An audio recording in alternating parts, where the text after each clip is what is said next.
नमस्कार दर्शक बंधु आज क्षुद्र भिडियो आपण मानक स्वागत। दर्शक बंधु लगे जाऊँगी विरल और भयंकर चंद्र ग्रहण। वर्ष 2026 प्रथम चंद्र ग्रहणटी 3 मार्च 2026 दोल पूर्णिमा दिन लगे जाऊँगी। फाल्गुन मास पूर्णिमा दिन केतुग्रस्त चंद्र ग्रहण पड़ापी जाऊँगी एवं यही दिन दोल पूर्णिमा पड़ुअछि। दर्शक बंधु यही प्रकार विरल चंद्र ग्रहण 100 वर्ष थरे लगी थाए। दर्शक बंधु आपण मानक मनरे प्रश्न आसुथिबो जे भारत तथा आम ओडिशा रे एहार प्रभाव रहिबो कि नाही, एहा पालनीय कि नुहे, हांडी छाड़ार समय कौन रही।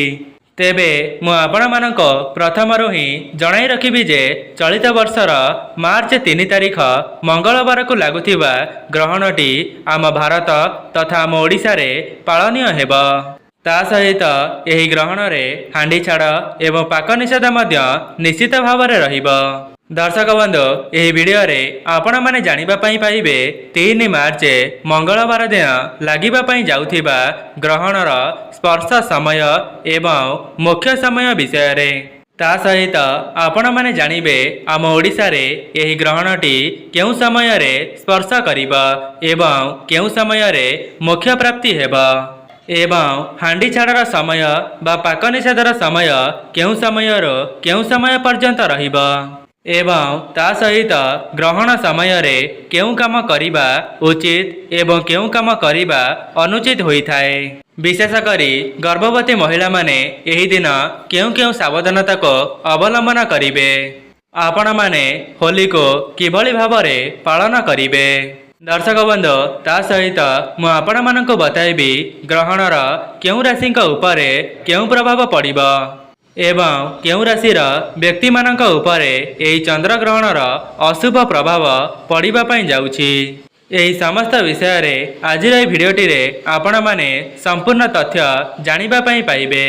सेथिपाई जो माने भी यही वीडियोटी को देखुचंती वीडियोटी को स्किप न करी शेष पर्यंत निश्चय देखंतो। जदि आपण माने वीडियोटी को स्किप करिदेबे तेबे आपणक जीवनर किछि गुरुत्वपूर्ण कथा विषय रे आपण माने जानि परिबे नाही। सेथिपाई जो माने भी यही वीडियोटी को देखुचंती संपूर्ण शेष पर्यंत निश्चय देखंतो। यह पूर्वर जदि आपण माने वीडियोटी को लाइक करि नाहंती वीडियोटी को लाइक करी कमेंट बॉक्स रे जय मां लक्ष्मी जय जगन्नाथ अवश्य लिखि दियंतो एवं चैनल टी रे नुआ थिले चैनल टी को सब्सक्राइब करि दियंतो। दर्शक बंधु 3 मार्च फाल्गुन मासर पूर्णिमा दिन मंगलवार दिन दोल पूर्णिमा सहित चंद्र ग्रहण लागिबा जाउछि एवं आपण माने हुएत जानि नथिबे एपरी केतुग्रस्त चंद्र ग्रहणटी 100 वर्ष पर थरे आसीअछि। दर्शक बंधु आपण माने जानिछंती पराग हेउ किंबा चंद्र ग्रहण हेउ एहार संपूर्ण प्रभाव जीव जगत उपरे पड़ी थाए, ग्रह मानक उपरे पड़ी थाए। ता सहित राशि नक्षत्र एमानक उपरे मध्य चंद्र ग्रहणर प्रभाव पड़ी थाए। दर्शक बंधु चलित वर्षर चंद्र ग्रहणटी संपूर्ण भारत वर्ष रे दृश्यमान हेबा सहित आम ओडिशा रे मध्य एहा दृश्यमान हेबा एवं यही चंद्र ग्रहण रे पाक निषेध बा हांडी छाड़ संपूर्ण भाव में सुनिश्चित रहिबा। दर्शक बंधु साधारण भाव में चंद्र ग्रहणर 9 घंटा पूर्वर एवं सूर्य परागर 12 घंटा पूर्वर हांडी छाड़ बा पाक निषेध को मान्यता दिया जाइछि। कहीं ना यही समय को सूतक समय भाव में विवेचना करा जाइछि। कहीं ना यही समय को सूतक समय बोली माना जाई थाए। जेहेतु चलित वर्षर चंद्र ग्रहणटी दोल पूर्णिमा 3 मार्च मंगलवार दिन लागिबा पई जाउछि एहार मध्य हांडी छाड़ार समय को निर्दिष्ट करा जाइछि।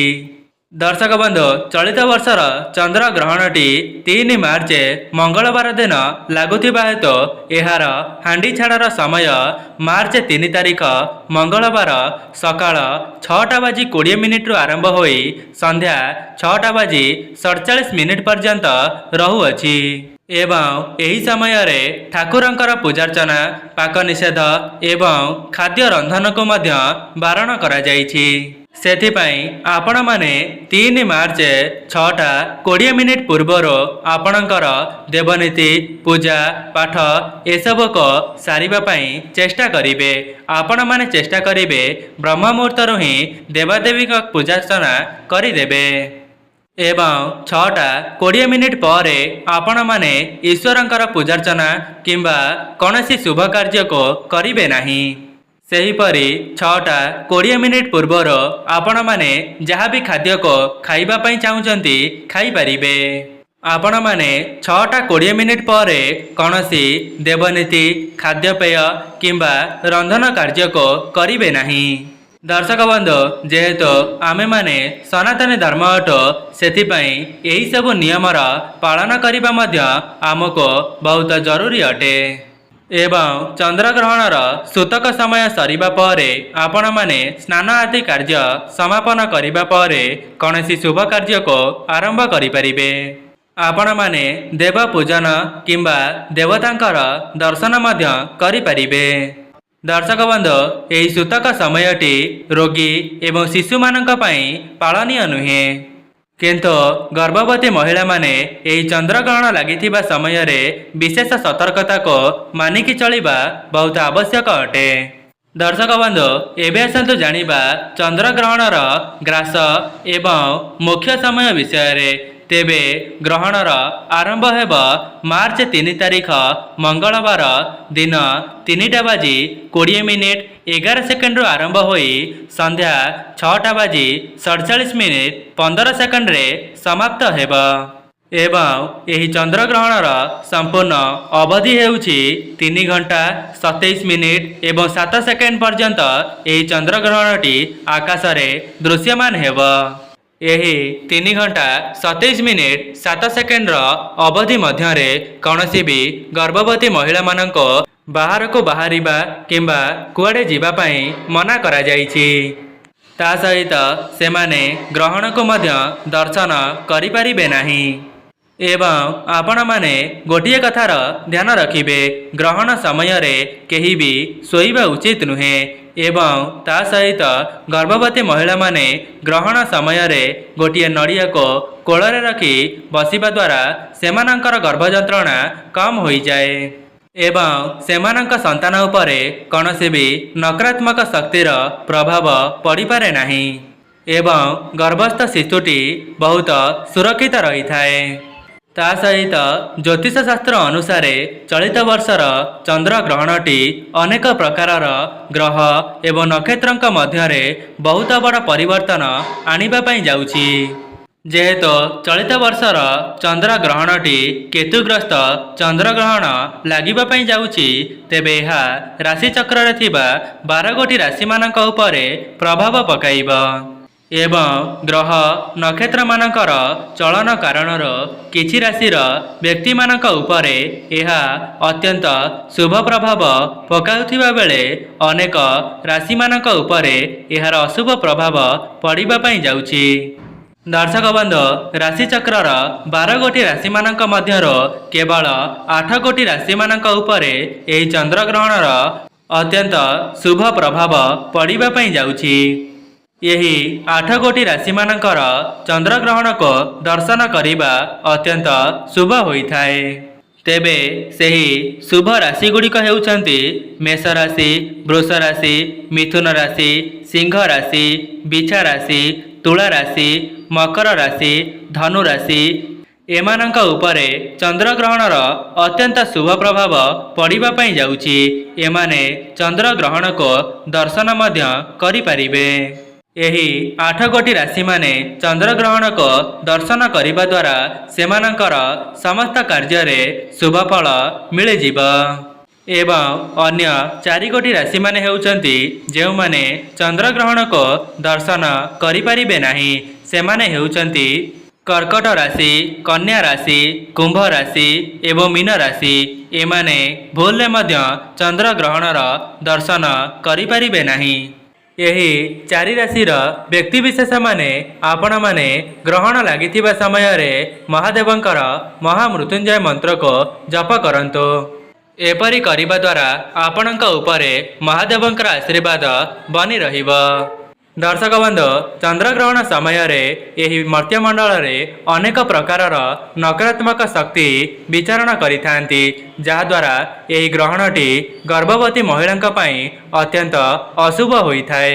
सेथिपाई सेमानंको ग्रहण लागिथिबा समय अनेक गुड़िए सावधानता को अवलंबन करिबा पई कुहा जाइथाए एवं चंद्रग्रहण को दर्शन करिबा मध्य एमानंको बारण करा जाइथाए एवं ग्रहण लागिथिबा समय कौनसी भी गर्भवती महिला माने कौनसी जिनिस को कटाकटी किंबा सिलाई मध्य करिबा उचित नुहे नचेत एहार सीधासलख प्रभाव गर्भरे बढ़ुथिबा संतान उपरे पड़िथाए।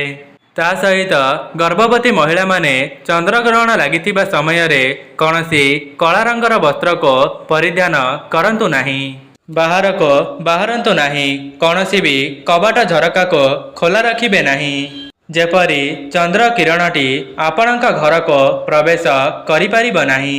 जदि भूलने मध्य चंद्रकर किरणटी गर्भवती महिला उपरे पड़ जाए तेबे तांका संतानक उपरे कौनसी शारीरिक दोष लगी थाए जहाँकि भविष्यत अनेक गुड़िए समस्या को सृष्टि करिथाए। सेथिपाई यही समय गर्भवती महिला माने विशेष सतर्कता को अवलंबन करंतु एवं बाहर को बाहरंतु नाही। आमर ज्योतिष शास्त्र अनुसार यही चंद्रग्रहण लागिथिबा समय अनेक गुड़िए कार्य को करिबा पई निषेध करा जाइछि। प्रथम कार्य चंद्रग्रहण लागिथिबा समय खाद्य को प्रस्तुत करंतु नाही किंबा निया को लगांतु नाही।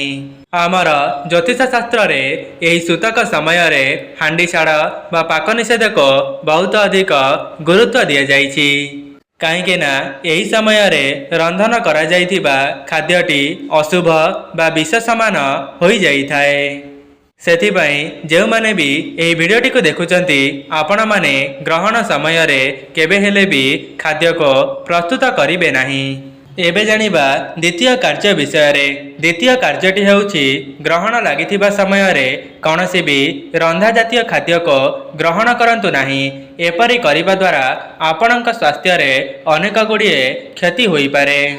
आमर ज्योतिष शास्त्र अनुसार चंद्रग्रहण लागिथिबा समय रंधा खाद्य को खाइबा द्वारा आपणक स्वास्थ्य उपरे एहार नकारात्मक प्रभाव पड़िथाए। सेथिपाई चंद्रग्रहण लागिथिबा समय रंधन खाद्य परिवर्ते सुखिला खाद्य को खाई परिबे जेमिति कि चूड़ा सागु एवं फलमूल को मध्य आपण माने खाई परिबे। एबे जानिबा तृतीय कार्य विषय रे। तृतीय कार्यटी हेउछि आपण माने चंद्रग्रहण लागिथिबा समय कौनसी भी शुभ कार्य को करिबे नाही। चतुर्थ कार्यटी हेउछि चंद्रग्रहण लागिथिबा समय आपण माने कौनसी भी देवादेवींकर पूजार्चना मध्य करिबे नाही।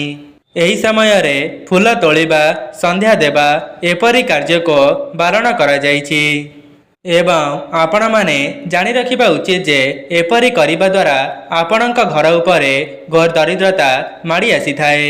सेथिपाई चंद्रग्रहण समय ठाकुरंकर कौनसी भी नीतिकांति को करंतु नाही। यह सहित यही समय देवतांकर दर्शन मध्य करिबा बारण करा जाइछि। आपण माने चंद्रग्रहण समय कौनसी मंदिर को मध्य जिबे नाही। दर्शक बंधु आमर वास्तुशास्त्र अनुसार चंद्रग्रहण शेष हेबा परे अन्न दानर बहुत अधिक महत्व रही। एपरी मान्यता रही जे चंद्रग्रहण शेष हेबा परे जदि आपण माने अन्न दान करुचंती तेबे आपणक भाग्य रे बहुत बड़ शुभ परिवर्तन आसी थाए। दर्शक बंधु अन्न दान करिबार मध्य किछिटा नियम रही। आपण माने चंद्रग्रहण शेष हेबा परे निजर स्नान आदि कार्य को समापन करिदेबे। एहा परे स्वच्छ वस्त्र को परिधान करी अन्न को रंधन करिबे। एपरि करि सारिबा परे आपण माने आपणक घर बाहरे थिबा कोनोसी गरीब गुरुबा किंबा दुखी दरिद्र लोकमानंको अन्न दान करि परिबे। ता सहित आपणक घर को मध्य शुद्ध करबा उचित। एथिपाई आपण माने चंद्रग्रहण शेष हेबा परे आपणक घर को भल भाबरे पोछि देबे एवं सेही पोछा जल रे किछि गंगा जल को मध्य पकाई देबे। एपरी करिबा द्वारा आपणक घरे जहाँ भी किछि नकारात्मक शक्ति भरी होई रहिथिबा से सब सकारात्मक शक्ति रे परिवर्तन होई जिबा। दर्शक बंधु चंद्रग्रहण लगिथिबा समय रे आपण माने केबे हेले भी शारीरिक संपर्क रखंतु नाही कहीं ना एही समय रे अनेक गुड़िए नकारात्मक शक्ति बास करुथांती। जदि एपरी करुछंती तेबे पति पत्नी मध्य रे मन मतांतर एवं अनेक गुड़िए समस्या देखा देई थाए। सेथिपाई आपण माने केबे हेले भी चंद्रग्रहण समय रे शारीरिक संपर्क रखंतु नाही। दर्शक बंधु ग्रहण समय रे कौनसी भी गछर पत्र छिड़ाइबा फूल तोलिबा एपरी कार्य को बारण करा जाइछि। दर्शक बंधु आशा करुछि आजिर ए भिडियोटी आपण माननको भल लागिथिबा। भिडियोटी भल लागिथिले भिडियोटी को लाइक करी चैनलटी को सब्सक्राइब करि दियंतो एवं कमेंट बॉक्स रे जय मां लक्ष्मी जय जगन्नाथ अवश्य लिखि दियंतो। आजि पई रहउछि नमस्कार।